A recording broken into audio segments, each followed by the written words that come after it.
Get ready to meet the trailblazers driving the human change behind our clean energy future.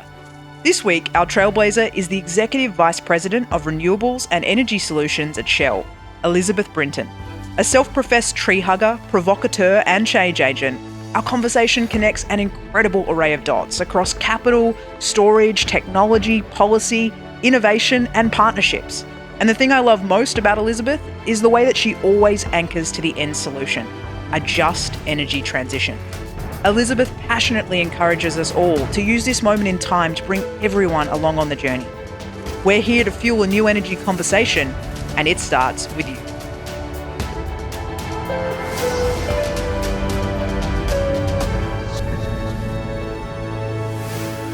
Elisabeth, I am really excited about this conversation. I was fascinated reading about you in preparation because, for someone who can count the invention of a Stay Fresh salad bag and a Silicon Valley tech IPO on your CV, this self-described kind of technologist and change agent, I'm thinking, how did you end up in energy? Well, it's a really good question. It really comes out of my personal passion, because if you think about the conversations we're now having about digital, for example, even with Bitcoin mining, there's a recognition of the tremendous amount of electricity and energy demand and load that these technologies require. And so I saw that back in the day. And so I was and it was a huge privilege with Mark Andreessen to be part of the founding executive team of LoudCloud. And so we actually named it the cloud, which is, of course, now ubiquitous. And so in that role, I was actually a pioneer, even though I was in high tech and building that amazing company and helped taking it public. But I was actually a pioneer in energy efficiency. So we were working at that time because we were all of a sudden pioneering things like server virtualization and all these concepts. And when I had a personal recognition that the tech that I loved actually was a huge demand on the environment and a huge requirement of energy. And as we thought about the exponential of how everything digital was going to be ubiquitous in our lives, from our phones to all the things that as a future working person in high tech, I could see it. And so as a result, way back then, I was working with a pioneering committee with U.S. Department of Energy on the beginning of the PUE standards for data centers. And so after the IPO and I was thinking about the next step of my own life, I really made a personal conscious choice to take and I grew up in Seattle, Washington, hugging trees from when I was a kid. So I have a huge passion for nature, and I saw the connection between air quality, now we call it climate change, but back then it was weather and air quality. And so the vocabulary has changed, but the principles are the same. So I saw that linkage. And so I made the conscious choice for the next chapter of my life. I want to take that love of digital, that application of leading edge software to the energy transition. And so I was very, very fortunate then to have the opportunity to join the executive team of a fabulous utility in California, SMUD, which was because of it's a special district under the California Constitution. So it's a private business that has to hit returns and perform financially, but as a special district corporation, we also had more freedom to actually leapfrog ahead. So as part of the executive team at that time, then I was helped then create landmark congressional legislation that actually helped us fund and leapfrog forward in the energy transition in California. Now those firsts are well known. So for example, the very first carbon market, what came after AB 32, the very first renewable portfolio standard, all those things I had the privilege of being part of authoring with many other pioneers like Mary Nichols in the day. And so it was a conscious choice. And then ever since then, it's just been building foundation. And so part of those utility transformations led to Shell and moving me around the world, because I took the show on the road, as we were talking about a minute ago, globally. Then at the opportunity, Shell called and I thought, wow, here's an amazing branded company, 26th most valuable consumer brand on the planet, sincere about transitioning the company and figuring this out. And and the fact of the matter, very practically, is that big change takes big dollars and big balance sheet. And so Shell became the perfect platform because it has the balance sheet and it's at its core just a really, really good company with a great brand. And so it's just an honor to be here.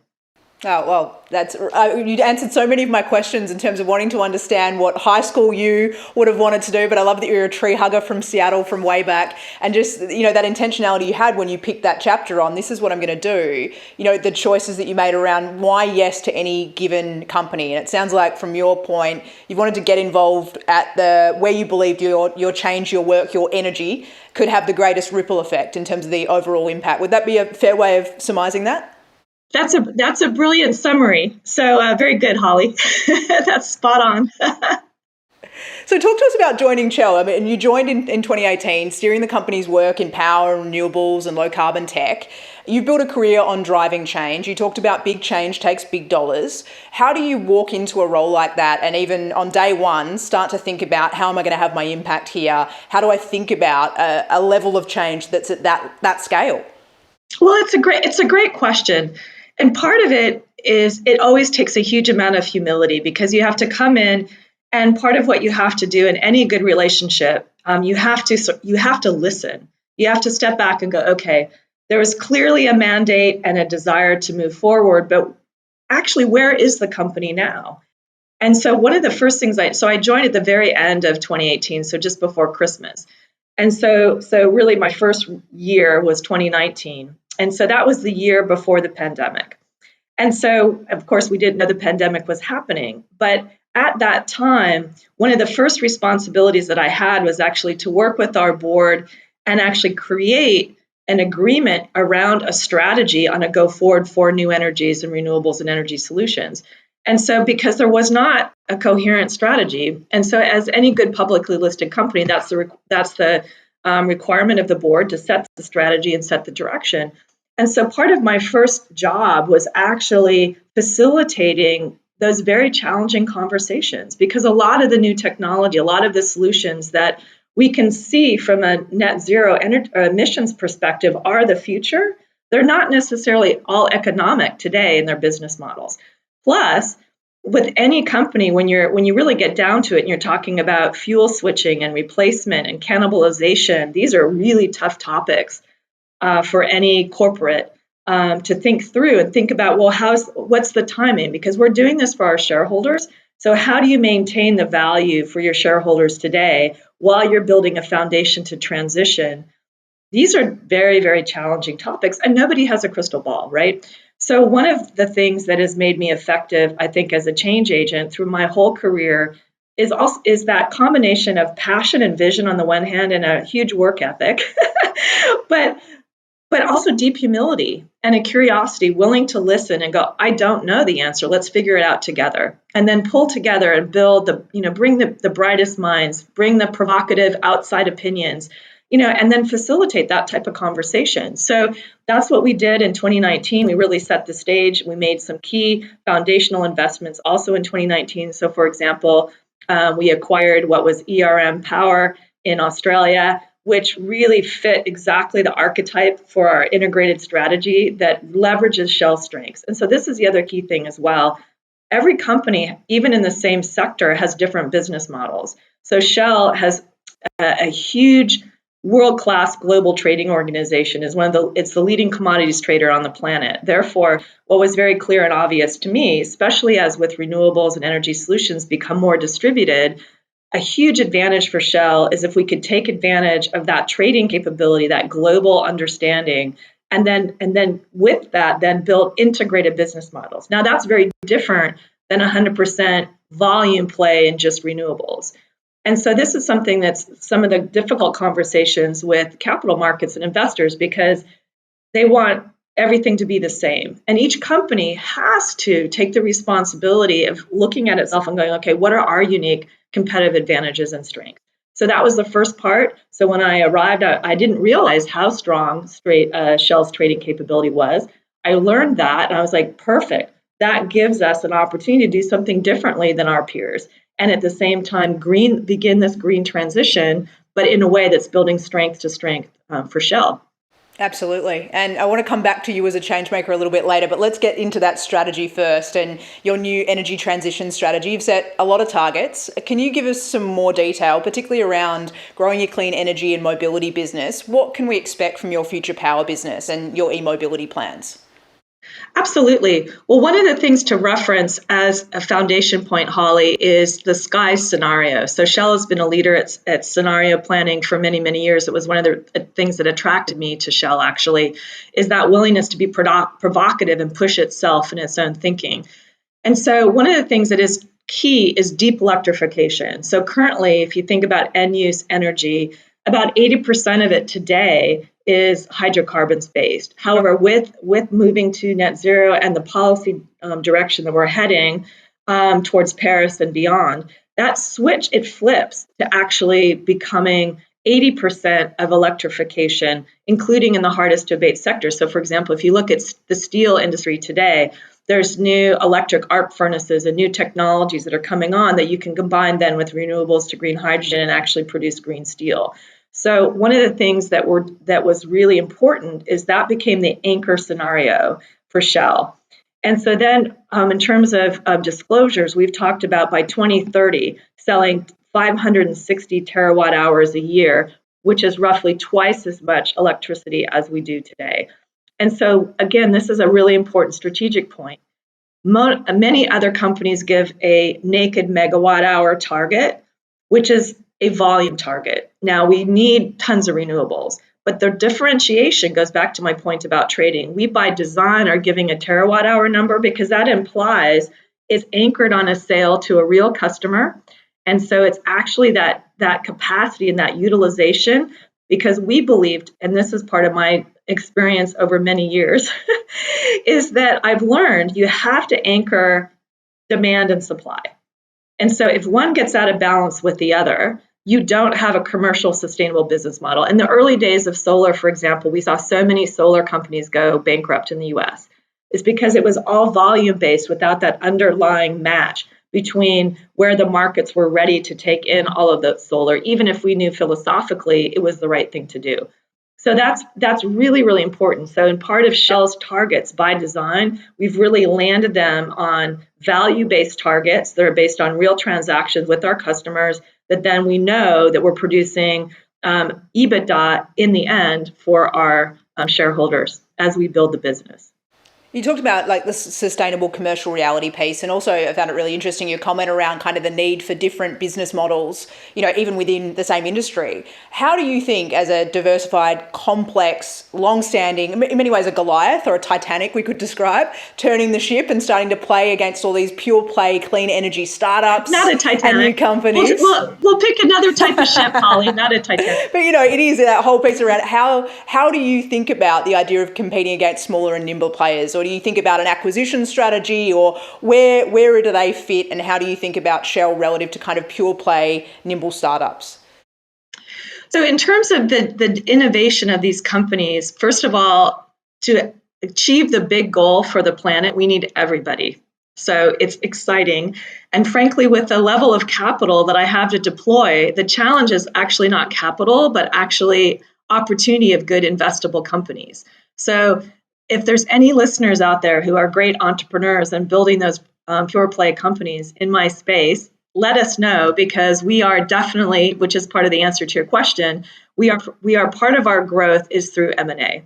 And so let me give you a specific example that also harks back to your question about targets, which is around EV charging and e-mobility. So clearly that is something that is really important to Shell. It's part of our Shell brand.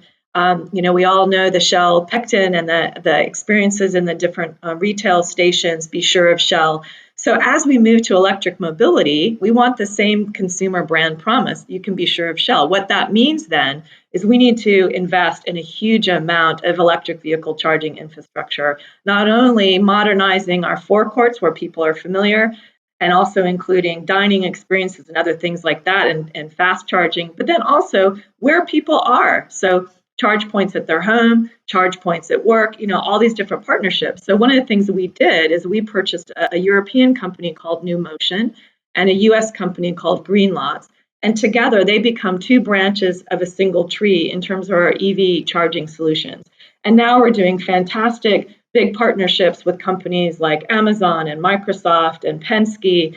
And it's so exciting because what we've done is those were 100% acquisitions. They're in my business, but they have some arm's length autonomy. So what that means is that we're keeping the secret sauce of their speed and their agility, their technology and software platform that made them unique, made us want to acquire them in the first place. But then in the back end, and this is really relevant if you think about the global chip shortage and lots of challenges out there, we're able to bring at the back end the best of Shell. We have a world-class contracting and procurement organization, one of the best on the planet. So our contracting and procurement organization, our global legal teams, right now, I mean, they are worth their weight in gold because of the supply chain challenges coming out of the pandemic and shipping and so forth. So I've got this huge, fabulous, experienced global supply chain organization that I have behind these smaller, nimble startups. So ultimately, I'm building the best of both worlds. And so that's why, we've been able to say with confidence, we're going to build a charging network from more than 60,000 charge points that we have today to over 500,000 by 2025 and then onward. And so we have growth ambitions of over 186% growth over the next decade in our EV charging. And so it's the best of both worlds that enable us to do that. And so, for example, we're going to be putting over 800 fast chargers in a leading UK supermarket chain. So it's very convenient. I used one of the fast chargers here in the Netherlands the other day, and I went in, stopped in at the service station, got my cup of coffee, used the facilities, freshened up while my car was charging, and it was a seamless experience. And so by the time I was ready to get back on the road, my car had 80% charged, and it was convenient and easy. Now, I want to touch on the detractors and the skeptics and the critics, because there's a lot of people outside the energy industry who are extremely skeptical about oil and gas industry playing a leading role in the energy transition. And they point to things like continued investment in fossil fuels and anti-climate lobbying and climate denialism even. How do you respond to that? And even your journey, in saying yes to Shell to convince yourself from the standpoint of wanting to be someone that was in an organisation that was being the change. Can you talk us through how you respond to those critics, but also, I guess, what you wanted to be sure of yourself before you said yes to Shell?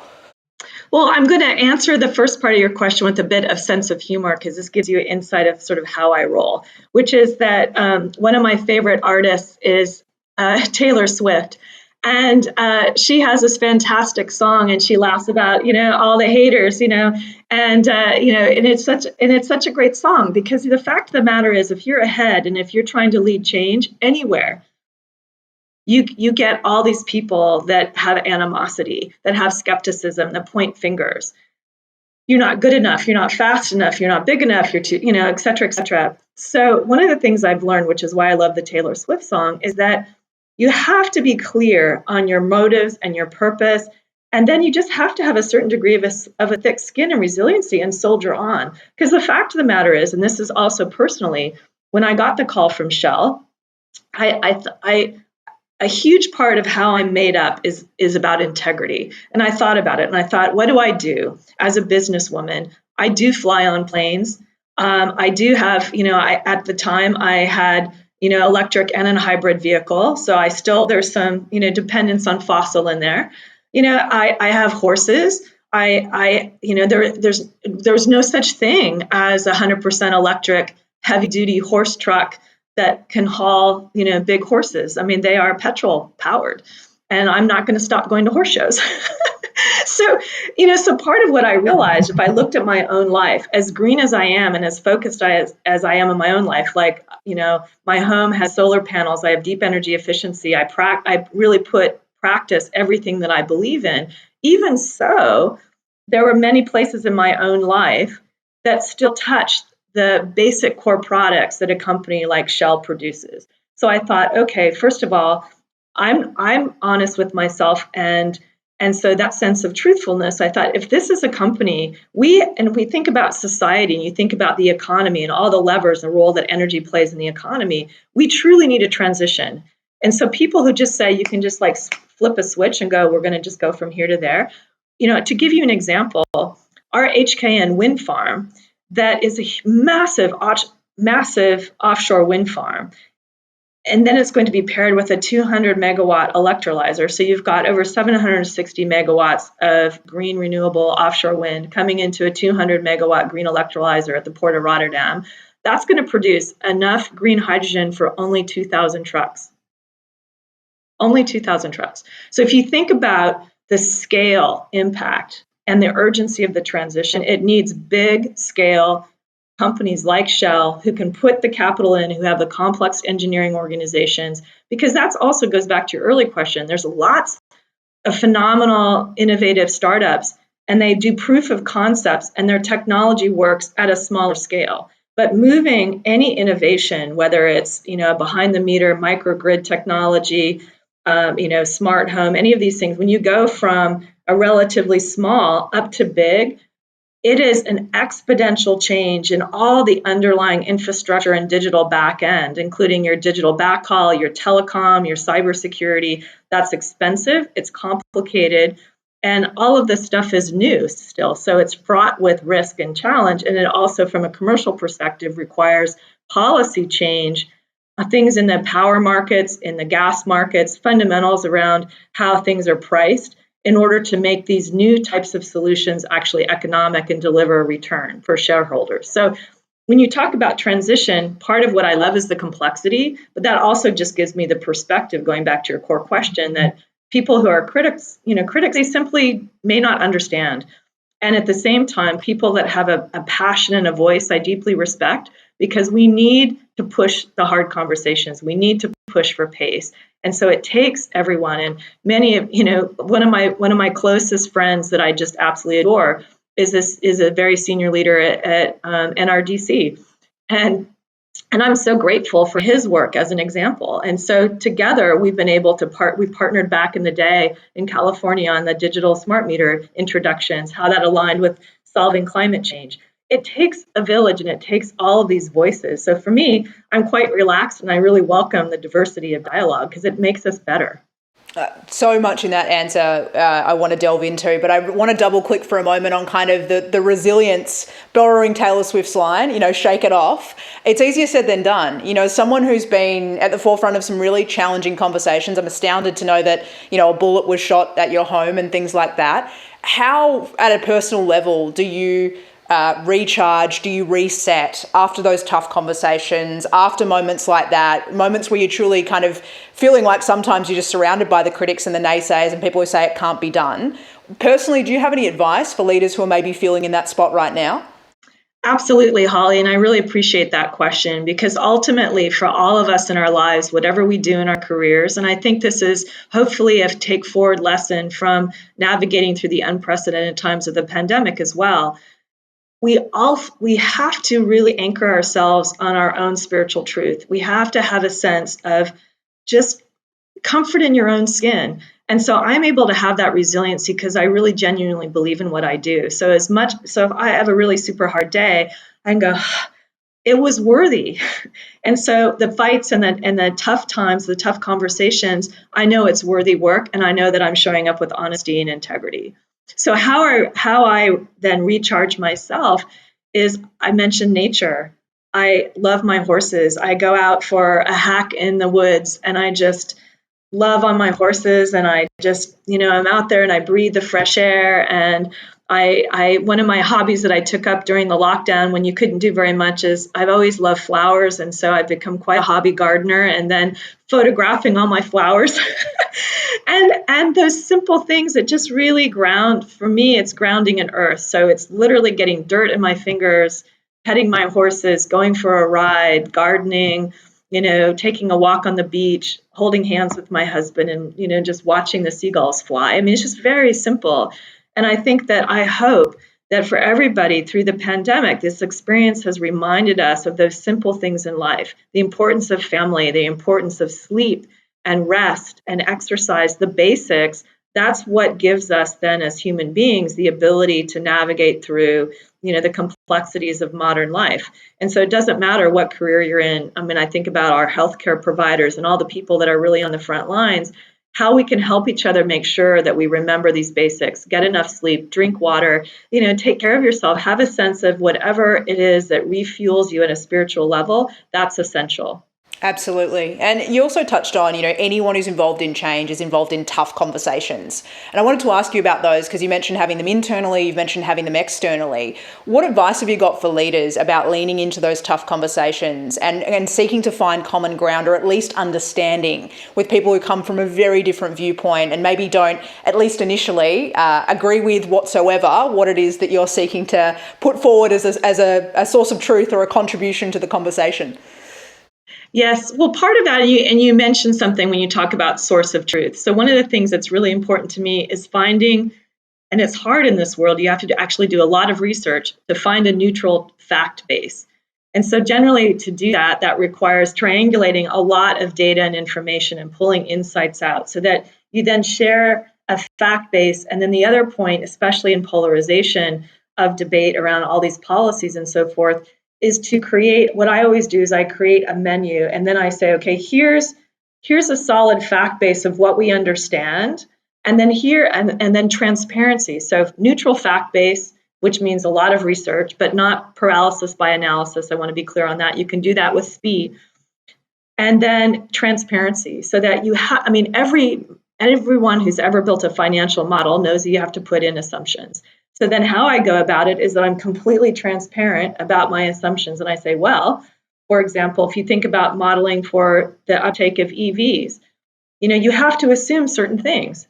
And, no one has a crystal ball about the future. So how you bring people along and how you create healthy debate is that you are transparent. So I'm saying, well, in terms of this is my assumption on power pricing. I assume this coal plant is going to be shut down at this date because of German legislation. And so I'm just very transparent about the fact base, very transparent about the assumptions going into my models, and I share that. And so people talk about devil in the detail. I think there's divine in the detail. I love the detail because when things are taken up at such an abstraction, then it's very easy to get into opinion. But when you actually get down into the divine of detail and you're transparent and courageous about sharing that, and that comes again going back to just having a thick skin. It's fine if people disagree with you. Bring it on. That's beautiful, because then we can actually have the conversation that needs to be had. So then to me, it's that preparation, coming at it with a pure motive, and then welcoming the diversity of opinion and listening to them, genuinely listening. Because one of the things I say often, people, they stand, they take a stand where they are. So if you are coming from, a particular career path or a particular community, you're going to take a stand based on what you know. That's normal. So having great empathy for that, really listening, and then drawing out through questions saying, help me understand. For example, one of the biggest challenges about energy transition is simply about jobs. So, we saw that in Australia very clearly around the coal shutdowns. It's about jobs. And that's the same in Europe and in communities, because these are rural communities. These are communities where entire families, generation after generation, have built their livelihoods around those plants and those mines.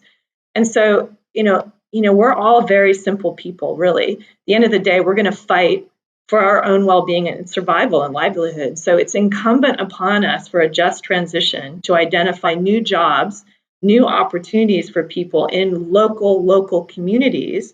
So then, if you can have a well-paying job path, then the closure of a coal plant becomes no big deal. And so it's about getting to the real issue that often is nothing to do with energy transition. It's about jobs, livelihoods, and personal security at a very local level. I love the phrase just transition. I haven't heard that as a phrasing and a way of framing the conversation, but I think that's so profoundly important. And I loved neutral fact base and also the divine in the detail. I'm going to take that line and run with it.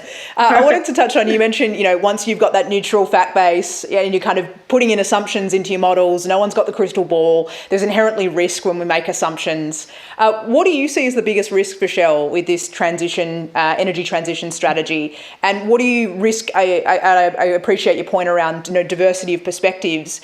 What do you see as being potentially a blind spot that could emerge or be problematic in relation to the transition? I think and this is not unique to Shell. I think this is the case for any very large publicly listed company that's in an incumbent category, is that in any incumbent category, your investors, and this has been certainly a challenge for us, is they're divided. So you have ESG investors who are saying, yes, go forward, and this is where they play a really important role. For example, like the Church of England saying, yes, we believe in this ESG investment path and this transition, and we want you to invest more in renewables. And so we're going to stay in your register. And they've been very vocal about it in the Financial Times, which is invaluable. And I'm, shout out to the Church of England. I'm so incredibly grateful. For me to do my job, I need ESG investors who are courageous and willing to stay in and invest and believe in our balance sheet and help us, because we need that capital in order to then in turn transition into new these renewables and new energy solution types of business models. Because let's face it, one of the biggest challenges has been, in the recent history, a lot of the investors in oil and gas, particularly, in the U.S., that's what they just want to monetize the hydrocarbon assets. And so, for example, renewables have a lower structural return. It's well known. BNEF has written a lot about the missing money, the differences in terms of the return profiles. So one of the first things I've had to do at Shell, these are sort of the real hard yards of energy transition that people don't talk about very much, is partnering with finance and treasury and actually going, what is the right whack? What's the right financial framework for a very different business? Now, and that has to go all the way through a process and then approved by the board. Those things don't happen overnight. And so this is I think this is, part of the value that I bring to the company, having done this before, is really both the patience, not only the urgency, so it's both the urgency to push and create pull with customers, but at the same time also the patience to do the foundational work, like what is the right financial framework? What is the right whack? How do we actually make sure that we can deliver shareholder value? Those hard yards of working with finance and treasury and all those, putting those pieces and policies in place that ultimately have board approval, that takes time and that takes hard work. But I love that stuff, because that is what means that the transition will actually be sustainable. Because if you just focus on, sexy bits of projects, those projects, if they're out of the money, they can go away. And so I'm forcing the tough conversations. And then also Shell is willing, of course, because it takes a village. I have great partnership with Jessica Uhl, our CFO, really working in together, and her team. We've fundamentally changed and developed a financial framework that's appropriately risked, that's fit for purpose for solar and offshore wind. And as a result, we went in and we won HKN, we won Atlantic Shores, Mayflower. It's like now we're on a roll to build a business over time that is going to deliver value for our shareholders. These are the things that, are under the hood, but I'm most proud of. Absolutely. And I wanted to ask you, the role of finance, the role of new business models, how integral is that to the success, the scale, the sustainability that we're talking about when we're talking about energy transition? And do you think one of the reasons we're hampered is because we're not seeing enough of that complementing the advent of new technology? It is absolutely essential. And so one of the key things and I should add it onto my, my profile, but really what is my secret sauce is that combination of digital and technology across physical and digital technology mapped with this business model and finance. And 25 plus years now of being really involved in the leading edge of finance and sustainability finance, and from helping to invent, like we created back in SMUD, we created solar shares, which is really the first type of solar leasing program in the world. So many of my firsts have all been, that are on my CV, are all about, again, this nexus between physical, digital, and financial. And so it's the financial business model and the architecture of how you do that, and then how you actually deliver returns and then performance for the capital markets and what these business models are, and then have the hard conversations about, again, transparency. A solar project is not going to have the same return. It doesn't have the same risk profile. So how do you match appropriately risk and return and have those honest conversations, as opposed to a lot of people are just like, woo, making stuff up. I think that's been a core part of my secret sauce and success over the course of my career is I'm not a banker, but it's actually bringing that operational understanding, the financial understanding, and putting those pieces together that is sort of my secret sauce, actually. And for example, I had the privilege of speaking at Davos as part of a panel on sustainable finance earlier this year. And it's a huge passion area for me because essentially, if you think about electric vehicle charging, like I was talking about, that should be a new class of bankable asset. It's a new type of infrastructure. We need it everywhere. Range anxiety is real for people and travelers. And so these are thinking about new asset classes. So how do we cooperate with all the different levels of finance, from private equity, from all the way up to big family funds and offices, that it can have more flexibility, frankly, and then think through the capital stack and how we set up these businesses and ventures, and then ultimately the financial framework for big companies. That's the only way we can make the energy transition. Absolutely. I'm so interested in your own personal innovation habits because, it strikes me, what we tend to see, industries think a certain way, companies think a certain way. It's very hard to come in and continue to have that outside perspective, particularly once we've been inside the tent for a while. How do you support yourself to think outside the box? Things like solar shares, and where do you seek inspiration from, or where do you read, and how do you look at the world in kind of a cross-pollinated way to be able to draw inspiration and ideas from other places? Thank you. I love that question, Holly, because it is really the kind of the core of who I am, which is just a huge curiosity. And so I have no boundaries or borders in what I read. And so when I was a kid, I said, I love to learn. I was a triple major in university. I don't know what I want to be when I grow up, and I still don't. And so as a result, I love everything from fashion to chemistry to quantum physics to, flowers and gardening. And I'm just it's like, and so part of how I recharge is that I just allow my curious mind to go wherever it may be. And so I think part of, for me, how I'm able to invent and have vision and create these firsts is because I connect the dots. And so it is actually being very practical on the one hand, and this goes back to essentially being a farmer and having horses and just being really grounded, is like everything is about how you find a solution to a problem. And then it's about having the courage to go, wow, there's something really cool happening over here in the coffee industry that I could borrow and take over here. And so I'm following in the path of giants. There's amazing, innovative leaders in history that did exactly the same thing. So if you think about Apple, they borrowed things from Xerox PARC. The blindness is that companies and individuals don't look at what's right in front of them, and they don't connect the dots. And oftentimes because there's a lot of ego or hubris, thinking, oh, I have to create something new. I have to be whatever. When in fact, a lot of the most important, you mentioned the salad in the bag. A lot of the most important inventions in history, and a lot of the cool things I've had a privilege of being part of, are just, it's about real practicalities. Like, oh, well, if you're busy and you want to have fresh produce, how do you do that? So it's about really being simple. And I think the most, look at the, whoever, and I can't remember the name of the person, but it was at 3M who invented the Post-it note. That person was brilliant. That person's a hero of mine, and so we also have to remember that sometimes the most useful things are completely low tech, like the Post-it note, really. And so it's making sure that it's fit for purpose. And so if you think about energy transition and some of these really complicated things, it's like root cause, root need. What do we really need?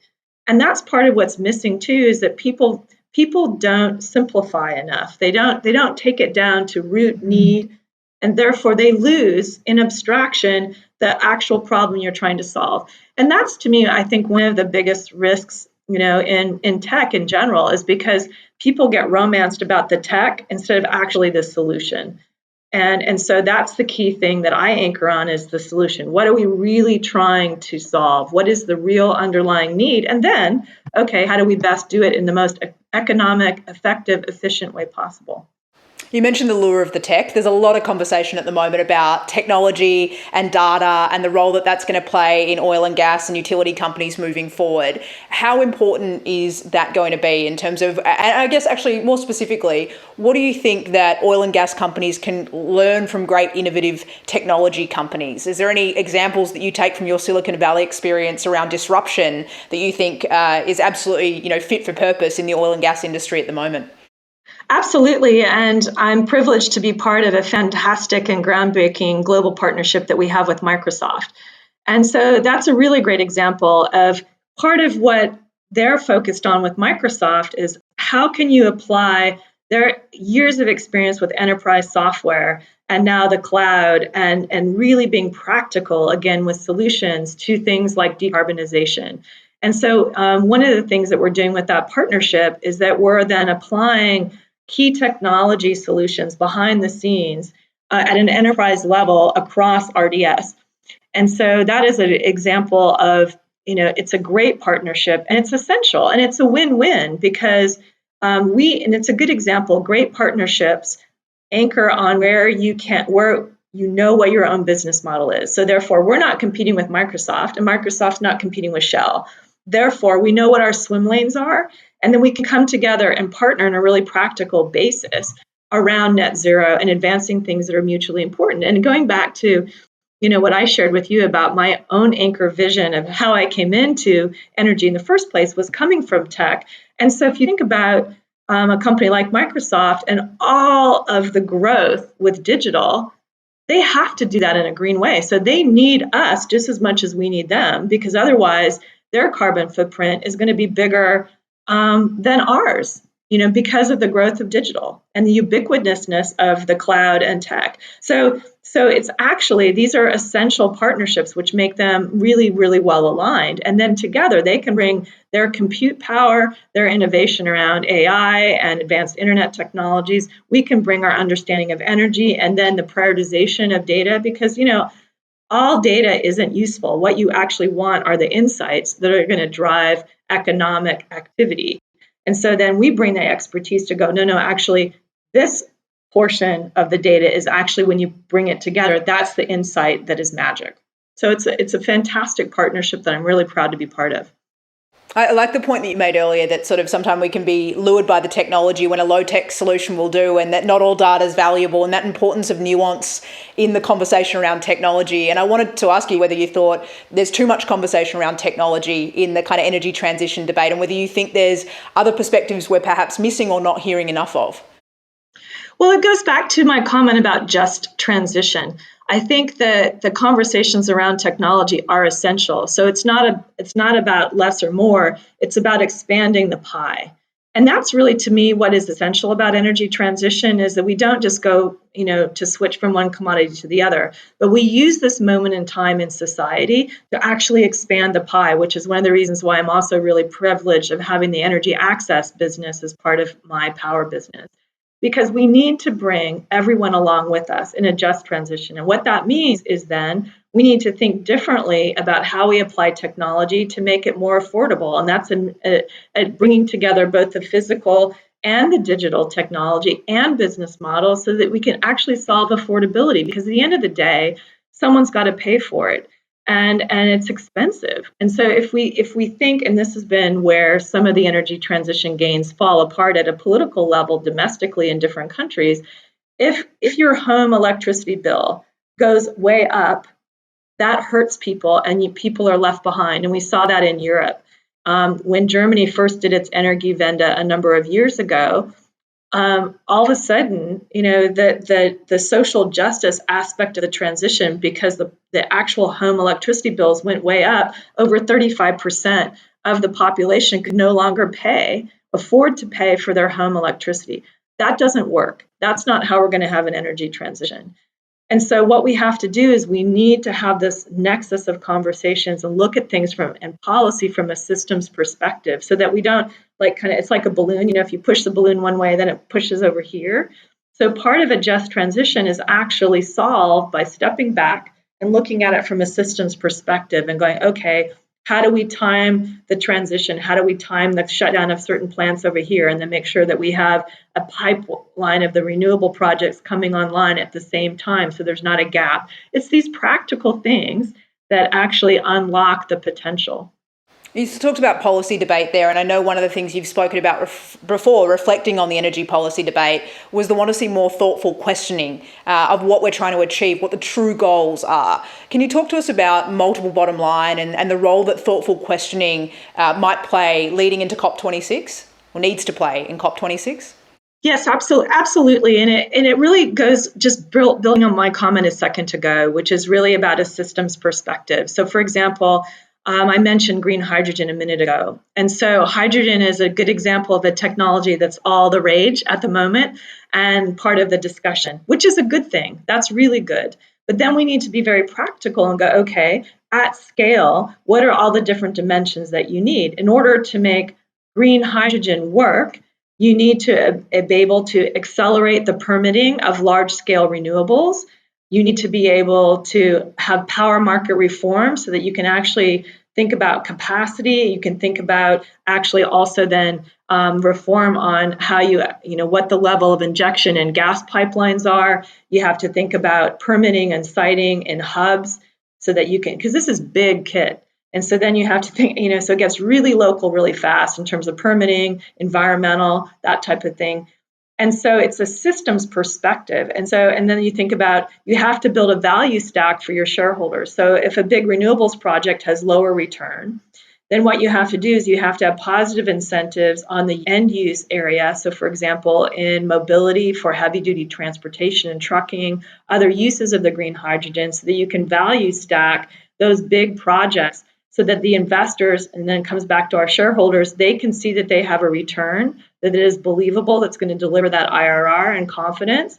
And that you're creating, again, the demand pull on the one end from different industries, whether it's the greening of steel plus the greening of heavy transport, and then the electrons coming in.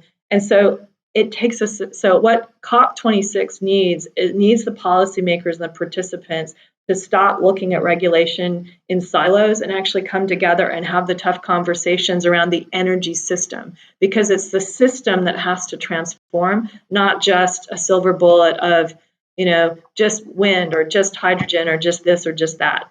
How challenging is it working across the patchwork of regulatory systems that you cover from a Shell public policy standpoint? I'm interested in particular the landmark court ruling in the Netherlands last year with respect to emissions targets and that kind of interplay between public policy and commerce, and I guess how that drives and pushes changes on both sides of the coin. I'd just be interested for your response and reaction to that decision, and more broadly how I guess you reflect out on how all this contributes to I guess the push and pull factor that you just described there for the energy transition.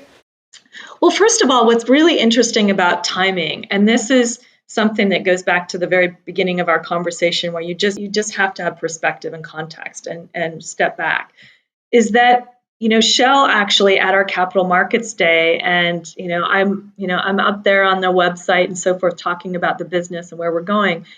That Capital Markets Day happened earlier in the year.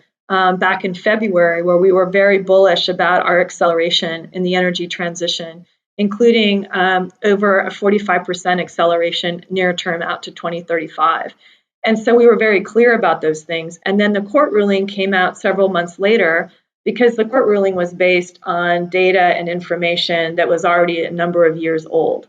So that's a very practical perspective that the company has been accelerating, moving on. I mean, so the basis of some of their argument happened before I was even hired, before I was even part of the company. And so there's a timing in the process that was out of alignment. And so, of course, it got lots of headlines. And so what I know for sure is that I know what I was hired to do. I know that the business that I'm building, and that's what I'm focused on. And I know the work that we've done to put those accelerating targets in place for the business plan. And I also know practically that, for example, a big offshore wind farm, those take a few years to build. They don't, there's not a magic wand. So that's also that combination of urgency and patience. And so for me, all of the external debate is incredibly valuable, because again, it keeps everybody focused on what we all need, which is an energy transition. And in terms of Shell, what I'm comfortable with is the fact that we are really leaning in with urgency, and the announcements that we had already made in the capital markets were ahead of that. And that goes back to my comment about that's the fact. Those are the sort of neutral facts, as it were. And then in terms of moving forward, part of my role is to continually be that provocateur in the company and move faster and grab more capital and really push. So I do that with great joy. Going back to being a tree hugger, it's who I am, and my Shell badge still works, and I'm really pushing that greening, and that's why, going back to the systems conversation, I really push that systems level, because then you begin to see how, like the building of anything, then you see the architecture and the design come together, and then that's when you really create, I think, that opportunity for alignment externally to move faster and farther. But it truly takes a village, and you just, Mary Nichols is one of my huge. I'm a huge fan of hers, and she's the one that first told me years ago, Elisabeth, you're a change agent. And I'm like, what? And if you look at the persistence that Mary has had over multiple administrations, over multiple decades, and she was responsible for authoring and inventing, the first carbon market, renewable portfolio standard, low carbon fuel standard, these things that fundamentally changed the automakers and changed, and then I was on the commercial side, and she was on the policy side. And together, we had the privilege of working together for, really hand in hand for well over a couple decades. And so it just takes persistence, because systems change. Again, like I said, it's not just a single project that may grab a headline. It's this re-architecting of the entire system. And there's just no shortcut. Absolutely. Now, in another hat, speaking of being a provocateur, you're on the Anglo-American board as an ESG-focused non-executive director. You mentioned shareholders, you mentioned capital. I'm interested in kind of ESG-focused directors. Do you see this part of the way forward and part of the way that the voice legitimacy focus of this conversation is going to grow around the board table and then ripple out, commercially through, structures and shareholder conversations alike? Can you talk to us about an ESG director and the role that you see that playing in business? Yes, absolutely, Holly. And again, it's a great honor and privilege to be part of the Anglo-American board and a member of the Sustainability Committee. And so indeed, one of the things, and RE100 has really set forward in part of their recommended approach that publicly listed companies have this energy transition focused net. It's really important because exactly to the points that we've been discussing. And so part of my role is bringing that commercial pragmatism where, this is my day job, this is my area of focus. And so I understand that how we can accelerate the company, and at the same time, what does a good financial project look like? What are the risks? And so it helps us, exactly as we've been discussing, build that right architecture.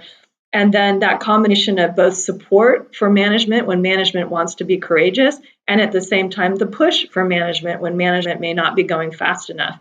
And so that's really the role, because the NED has to do those two things. The NED has to balance, representing the shareholder, and what a shareholder wants is a company that's going to grow, not just be successful in this quarter, but the next quarter and in 10 years from now.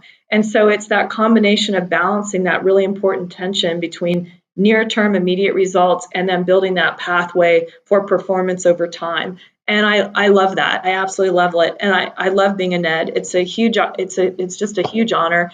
And one of the things that is why I chose Anglo is that if you look at uniquely about the business model, its business model is fundamentally different than the other miners. And it's already ahead on ESG. And then we're going to continue to push even farther and be even more ahead.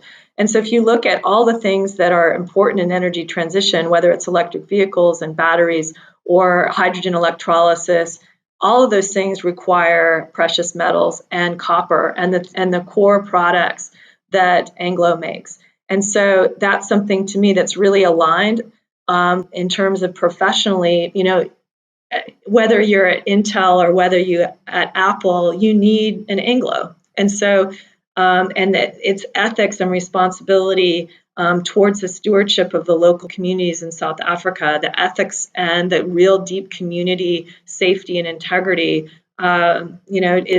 is far and above. I mean, so it just aligned with everything I believe in, and so I'm super proud to be part of that board. Can I ask, I'm thinking about the gender equality conversations I've read so much over the years where, often it's an extraordinary amount of pressure to put on one set of shoulders where you're the only woman in the room, or in the instance of kind of the kind of corporate standard, the only ESG director. Is this an example of not letting perfect be the enemy of the good? Progress has to start somewhere, and this is a great first step. Or do you already see that achieving the role that it needs to in terms of really being a catalyst for broader conversation? I guess, where might you want to see the end state of ESG around a board table? Well, ultimately, what I believe is ESG around the board table is the whole board's responsibility. And so that is because, remember, ESG, it's not just about environmental, it's about social, it's about the combination of all these things. It's ultimately about ethical stewardship for the company. And so to me, all these aspects of impact, and a phrase that I love is doing well by doing good. And so to me, every single board member should be an ESG board member, because that is actually our human integrity. It's making sure that the workforce is ethically treated with fair compensation. It's about safety, personal safety, asset safety. It's about environmental stewardship. That's a great company. And so that's where really ESG truly is every single board member's responsibility, and every person in management's responsibility. And going back to Shell, something I'm really proud of is one of the first things I did when I first joined Shell at the end of 2018 was actually help establish the criteria where all of us as senior executives would be scored on our ESG contribution in the company, and became a scorecard then for. So what you measure is what matters. And so this is something that is I'm really, really proud of. And I think this is exactly where all of us as senior leaders, as NEDs, as board directors, as executive leadership, as CEOs, that's just fundamentally, I think, the opportunity going forward with society is that commercially businesses have the opportunity to be incredibly powerful forces for good. I love that piece around reflecting ESG in KPIs and reward and recognition, the way that actually rolls out through the enterprise. I want to ask you, when Shell particularly, but any company kind of announces a strategy, it's a market signal for a lot of things, but one of them is for skills and future jobs, and we talked about jobs are a critical part of this. When you announced your strategy, was that a market signal for when it comes to future energy leaders, for skills that are going to be in demand in the business, for those who are thinking about, the employment plan and the skills that are going to be in demand over the next, 2 decades in the energy sector in Shell? What is it a market signal for? What's changing? Well, clearly, I think it is absolutely the perfect time to be coming into the energy sector, because it's clearly the direction of where we're headed. And so to your point, it's very clear that there's going to be great jobs in wind and in solar and in energy efficiency and e-mobility. And so young graduates and young people in school can see that there's, a line of sight to these amazing careers. And I think that is tremendously exciting. I know that when I talk to my own nieces and nephews, they're really eager to know what I'm doing. And I've had a number of different young people come and shadow me on the job, and I really love mentorship and so forth. And so, it's an incredible. What I encourage is that the energy sector. There's no better time to be part of the energy sector, because enough of the hard yards have been done, so that it really is at this takeoff point for acceleration and growth in green and clean. And that is so exciting and so much fun. And the thing is also great in terms of diversity is that you need every different skill set. You need engineers, you need chemists, you need philosophers and writers and economists and mathematicians. And so that's the beautiful thing as well. You need industrial designers. You need all these different diversity of skill sets. So regardless of what your particular interest is or your own passion as a student, whether it's biology or math or English literature, there is a way to participate and make a difference in climate change and the energy transition. And it takes a village. It takes all of us. And so what I encourage anyone at any age to think about how they personally can make a difference, because the planet needs us all and society needs us all. And so whatever role that you take can make a positive difference. If I can ask one more question on that topic, there's been an extraordinary youth climate movement globally in the last 5 years, led by the likes of Greta Thunberg and others, and we say, everybody's welcome. There's a lot of people who are sort of saying, well, I wouldn't be a part of that. I don't think that the oil and gas industry is putting, profits in the right order relative to the planet's well-being and health and the very livelihood of my generation. How would you, I guess, respond to the comments from that generation of climate activists in particular around their role and the interplay or otherwise that might actually be able to happen between companies like yourselves and people who really believe in a very different world order from what we've got right now that they hope to see in the future? Well, on a personal level, I think Greta is a hero. I would love to meet her. I think that her courage and her advocacy, her anger, has been, her coming out, speaking at the United Nations, these voices, you talk about courage, it takes a tremendous amount of courage to stand up and say, this is what I believe. And I have huge respect for that. I have huge, huge regard. And so each voice is essential. That is the true meaning of diversity. We need that. In terms of the specifics about, like I said, the position that people say, well, you should stop everything, that would have dramatic impact on the global economy. And so I think the challenge is then how do we actually transition faster, continue to transition faster? And this goes back to finance. We have to have sustainable finance that supports new asset classes, new types of infrastructure, new types of business models. So to quote Bina, if you don't have that missing money on the table, because actually, if you look at like Shell, our industry, we are pushing really hard on sustainability finance. We're trying to find the solutions because believe us, we don't want to be left behind. We're looking for our shareholders. We want to be a successful leading company in the next 100 years. Look at Shell's market cap. It's really shrunk, so nobody wants that, right? And so it's about how do you create a virtuous transition that is accelerating? And so all the different perspectives and outside voices contribute to having that conversation and the conversations that need to happen. And so personally, I think Greta is amazing. I really, really admire her on so many different levels. And at the same time, I also am proud of what I'm doing. And I made a choice to join this company because, like I said, big companies like this that have that brand equity, that have the balance sheet, these are exactly the companies we need to make the transition. It's the same with companies like Microsoft or others. We need the big enterprise companies to make that transition, to keep the economy going, because then it goes back to the virtuous cycle. People need employment and need jobs, which is part of the just transition. So, and there's a trickle effect across the economy, and we've seen this with the pandemic, because the fact of the matter is governments can't just print money and create, situations where you're just creating artificial debt. That is not sustainable for society. So these are complex, multidimensional problems that we all need to lean in and try to solve together. Elisabeth, I want to thank you so much for the way you've taken us into the complexity of the global energy transition today. I think I love your perspective around, big change takes big resources, but it also takes diverse perspectives. It takes uncomfortable and tough conversations, and it most certainly takes new sustainable financial models, asset classes, and ways of working. We really appreciate your contribution to the Trailblazer series and your contribution to the energy conversation at large. Thank you so much. Well, Holly, thank you so much. It's been a true pleasure. I wish we were together in the same room, but I do look forward to meeting you in person one of these days. And stay safe and be well. And I look forward to speaking again. We hope you enjoyed the conversation and subscribe to the series. Are you a trailblazer or inspired by a trailblazer? Leave a comment, let us know, join the movement.